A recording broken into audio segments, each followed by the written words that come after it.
Hello everyone, welcome back to this video. In this video we will see the next point, that is the virtual memory 4.4, in which we will see the demand paging and page fault. What is demand paging and page fault? जे की आपण बघितलंय मागच्या व्हिडिओमध्ये. Paging म्हणजे काय असतं की एकाच प्रोसेसला मल्टिपल पार्ट्स मध्ये डिवाइड करतो आपण, ज्याच्यामुळे नॉन कॉन्टिग्युअस वेने आपण ते पार्ट्स एक्झिक्यूट करू शकतो. मग ते त्याच्या तीच सेम कन्सेप्ट आहे व्हर्च्युअल मेमरीची. आपण व्हर्च्युअल मेमरी मध्ये बघूया. Virtual memory is a memory management technique that gives illusion of very large main memory to the user. जरी तुमची मेन मेमरी तुमची स्मॉल साईजची असेल तर एक इल्युजन क्रिएट करून देतं सीपीयू ला की तुमच्याकडे जास्त मेन मेमरी आहे. ते कसं इल्युजन क्रिएट करतं? It allows a program to run even if it is larger than the physical memory. तुमचा प्रोग्राम जरी मोठा असला फिजिकल मेमरीपेक्षा, फिजिकल रॅमपेक्षा, तरी सुद्धा ते रन करतं. कसं करतं? By temporary storing part of it on hard disk. म्हणजे तुमच्या हार्ड डिस्क वरती व्हर्च्युअल मेमरी क्रिएट केली जाते. म्हणजेच काय, तुमच्या प्रोसेसला मल्टिपल पेजेस मध्ये डिवाइड केलं जातं आणि ज्या पेजेसची आता गरज आहे सीपीयूला तेच पेज फक्त रॅम मध्ये ठेवले जातात. जे आपण स्वॅपिंग मध्ये बघितलं, जे इनएक्टिव्ह प्रोसेस आहेत त्यांनाच फक्त रॅम मध्ये ठेवलं जातं. ज्या ऍक्टिव्ह प्रोसेस आहेत त्यांनाच फक्त रॅम मध्ये ठेवलं जातं. ज्या इनएक्टिव्ह प्रोसेस आहेत त्यांना रॅम मधून स्वॅप आउट केलं जातं. म्हणजेच हार्ड डिस्कवर एक व्हर्च्युअल मेमरी क्रिएट केली जाते जेव्हा पेजेस तुमचे क्रिएट होतात, म्हणजे तुमच्या प्रोसेसला मल्टिपल पार्ट्स मध्ये डिवाइड करतात, तेव्हा ज्या पेजची गरज आहे, डिमांड आहे, आपण डिमांड पेजिंग बघणार आहोत. ज्या सीपीयूला ज्या पेजेसची आता गरज आहे तेच पेज फक्त लोड केलं जातं मेन मेमरीमध्ये. बाकीचे पेजेस तुमचे आहेच ठेवले जातात. म्हणजे मेमरी जर तुमची कमी असली तर जेवढी आता पेजेसची गरज आहे तेवढेच पेज तुमचं फक्त लोड केलं जातं. बाकीचे कोणतेच पेज एक्स्ट्रा लोड केलं जात नाही. याच कन्सेप्टला म्हणते तुमचे व्हर्च्युअल मेमरी, जी की व्हर्च्युअली क्रिएट केली जाते हार्ड डिस्कवर टेम्पररी. कशासाठी? तुमचे मल्टिपल पेजेस, म्हणजे एकावेळी सर्व पेजेस रॅम मध्ये बसू शकत नाही. त्यामुळे हार्ड डिस्कवरच तुमची यूज केली जाते व्हर्च्युअल मेमरी क्रिएट करण्यासाठी, ज्याच्यामध्ये मल्टिपल पेजेस असतात तुमच्या प्रोसेसचे. That's is the virtual memory. आता ती कशी वर्क करते बघूया. The operating system divides the programs into small parts called pages. Operating system तुमच्या प्रोग्रामला एका स्मॉल पार्ट्स मध्ये डिवाइड करतं, त्याला मध्ये पेजेस, जे आपण बघितले पेजिंग मध्ये. Some pages are kept in main memory. काही पेजेस फक्त मेन मेमरीमध्ये ठेवले जातात आणि rest are kept on the disk, म्हणजे सेकंडरी मेमरीमध्ये, जिथे तुमची व्हर्च्युअल मेमरी क्रिएट केली जाते. म्हणजे तुम्ही असं समजू शकता की इथं बघू शकता तुम्ही व्हर्च्युअल मेमरी म्हणजे काय. हे तुम्ही एक प्रोसेस आहे, त्या प्रोसेसला तुम्ही मल्टिपल पेजेस मध्ये डिवाइड केलंय, हे सेकंडरी स्टोरेज मध्ये स्टोअर केले, त्यालाच म्हणतात virtual memory. When pages needed by the CPU is not in RAM, it is brought from the disk. This is called page fault. जो की आपण पॉइंट आपण मागच्या एका व्हिडिओमध्ये डिस्कस केला की पेज फॉल्ट म्हणजे काय होतं की समजा सीपीयूला एखाद्या पेजची गरज आहे. फिजिकल रॅम, फिजिकल मेमरीमध्ये सीपीयूला फिजिकल मेमरीमधून सीपीयू ऍक्सेस करत असतो पेजेसला, पण एखादं पेज सीपीयू फिजिकल मेमरीमध्ये अवेलेबलच नाही. मग काय करतं फिजिकल मेमरी ओएस काय करतं, रिक्वेस्ट करतं सेकंडरी स्टोरेज मधून ते पेज मेन मेमरीमध्ये आणतं. ह्या सर्व प्रोसेसला म्हणतात पेज फॉल्ट. म्हणजेच काय, when a page needed by the CPU is not in RAM. CPU लागणारं पेज आता रॅम मध्ये अवेलेबलच नाही, तर काय करतं, it is brought from the disk. Secondary storage मधून ते पेज मेन मेमरीमध्ये आणलं जातं. ह्यालाच म्हणतात पेज फॉल्ट ऑकर होणे. तर पेज फॉल्ट ऑकर होणे म्हणजे काय, आपण आणि व्हिज्युअलाइज पद्धतीनं नेक्स्ट पेज रिप्लेसमेंट अल्गोरिथम्स मध्ये बघूया. तो पण आपण व्हर्च्युअल मेमरीमध्ये कशी क्रिएट केली जाते. व्हर्च्युअल मेमरी इथं दिलेलं आहे. तर मेमरी मॅप म्हणजेच काय, इथं कोणतं पेज कोणत्या फ्रेम मध्ये ठेवलेलं आहे. फिजिकल मेमरीला फ्रेम्स मध्ये डिवाइड केलं जातं.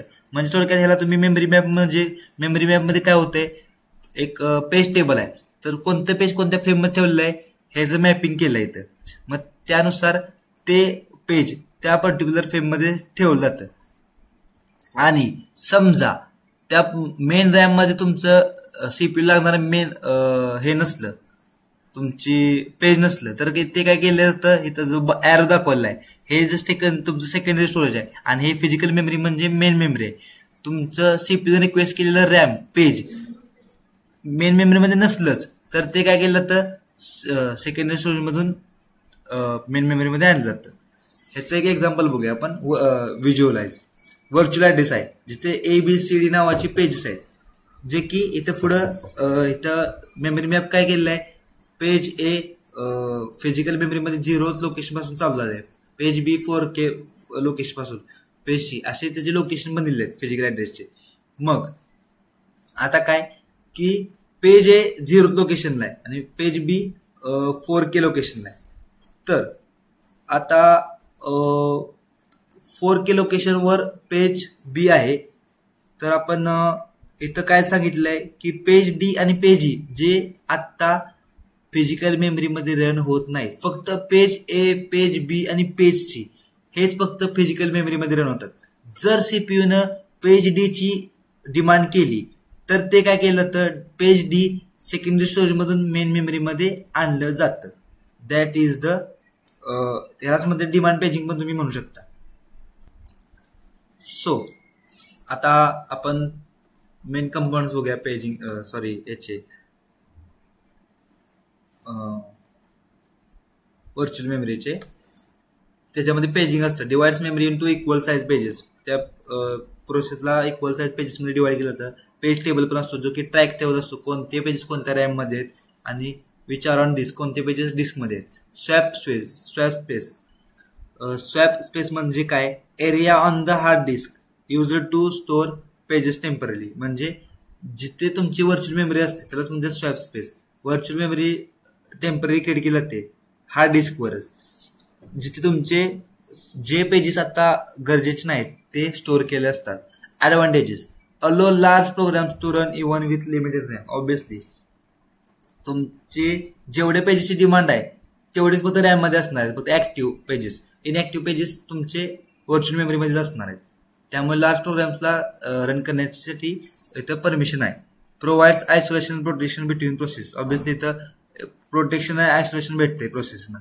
Increases multi programming. इथं मल्टिपल प्रोसेस सायमल्टेनियसली रन होतात ज्यांना खरंच गरज आहे, आणि ज्या इनऍक्टिव्ह आहेत त्यांना व्हर्च्युअल मेमरीमध्येच ठेवलं जातं.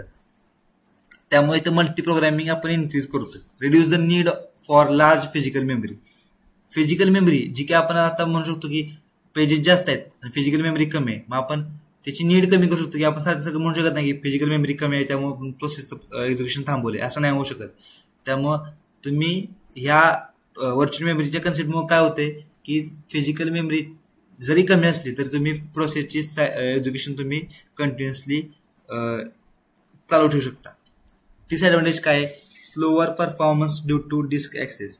ऑब्विसली तुम्हाला मी मागच्या व्हिडिओमध्ये सांगितलेलं की जिथे डिस्कचा ऍक्सेस आला, जिथे डिस्कचा संबंध आला, जिथे सेकंडरी स्टोरेजचा संबंध आला, तिथे तुम्हाला टाइम कन्झ्युमिंग प्रोसेस आहे की ते डिस्कवर ते पेज कुठे शोधणं, मग ते परत मेन मेमरीमध्ये आणणं, ह्याला सर्व गोष्टीला टाइम जातो म्हणजे तुमचा परफॉर्मन्स ओव्हरऑल कमी होतो. Page fault cause delays.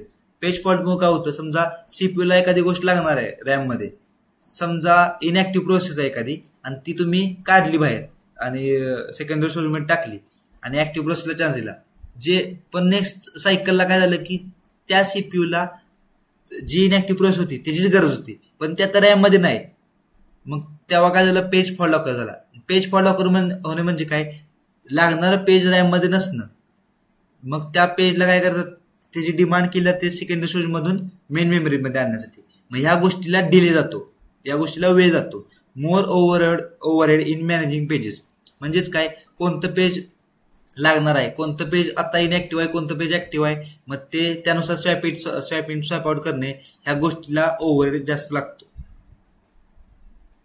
Demand paging म्हणजेच काय, पेजिंग तर आपण बघितलंय की पेजेसला फिजिकल मेमरीमध्ये डिवाइड करायचं. डिमांड पेजिंग म्हणजे काय, सीपीयूला आता कोणत्या पेजेसची गरज आहे त्या पेजेसला मेन मेमरीमध्ये सेकंडरी स्टोरेज मधून मेन मेमरीमध्ये आणणं, ह्याच गोष्टीला. जेव्हा पेज फॉल्ट ऑकर होतो तेव्हा डिमांड पेजिंगची गरज असते. म्हणजेच काय, डिमांड पेजिंग इज व्हर्च्युअल मेमरीची टेक्निक आहे in which pages are loaded into main memory only when needed by the CPU. जेव्हा काही सीपीयूला गरज असेल तेव्हाच त्या पेजेसची डिमांड केली जाते. म्हणजेच जेव्हा पेज फॉल्ट ऑकर होतो, मग पेज फॉल्ट ऑकर होणं म्हणजेच काय, सीपीयूला लागणारं पेज रॅम मध्ये नसलं तेव्हा त्या पेजची डिमांड केली जाते सेकंडरी स्टोरेज मधून मेन मेमरीमध्ये आणण्यासाठी.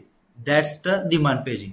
It helps reduce memory usage by not loading entire program at once. म्हणजे की प्रोसेस मोठ्या जास्त साईजचे तर तिला ॲट अ टाइम लोड केलाच नाही मेमरीमध्ये.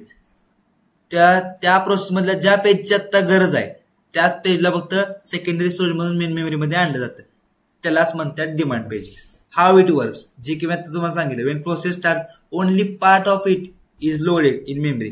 एखादा पर्टिक्युलर पार्ट फक्त मेमरीमध्ये लोड केला तो ज्याची सीपीयूची गरज आहे. If the CPU needs a page not in memory, page fault occurs.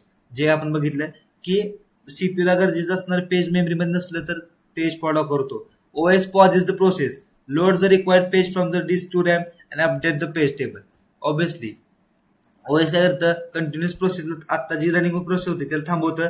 जी पेजची गरज आहे त्या पेजला डिस्कमधून रॅममध्ये आणतं आणि परत पेज टेबलला अपग्रेड करतं. की पेज टेबलमध्ये काय असतं की आता कोणतं पेज रॅममध्ये कोणतं पेज डिस्कमध्ये, मग त्या पेजच्या समोर परत डिस्क टू रॅमचं अपडेशन होतं. The process then continuous running as if page was always there. Process तिथून पुढे आपलं कंटिन्युअस रनिंग चालू ठेवते. प्युअर डिमांड पेजिंग म्हणजे no pages are loaded at start, all pages are brought only when demanded. आता pure demand paging म्हणजे काय असतं, कोणतंच पेज आता मेन मेमरीमध्ये आणलं जात नाही. जेव्हा एक पेजची गरज असेल तेव्हाच ते पेज आणलं जातं. Saves memory but may cause more page faults in the beginning.